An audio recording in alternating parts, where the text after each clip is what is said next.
How to post multiple photos in Facebook story. Now, the very first thing you're going to do if you were to post a Facebook story with multiple photos in it is to tap on create story right here. And once you're here, you can either go to an album that you want, or you can pretty much go to the recent pictures that you have. And then the next thing you're going to do is to tap on select multiple right here.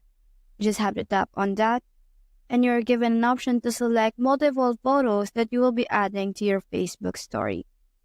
Now, all you have to do is to tap on the photos that you want to add to your Facebook story, let's say right here, and hit on next right here.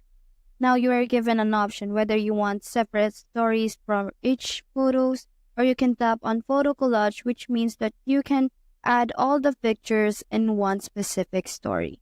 So all I have to do is to tap on photo collage right here.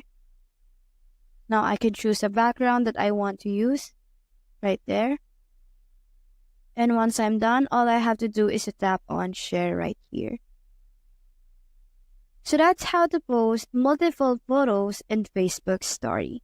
Hope we help.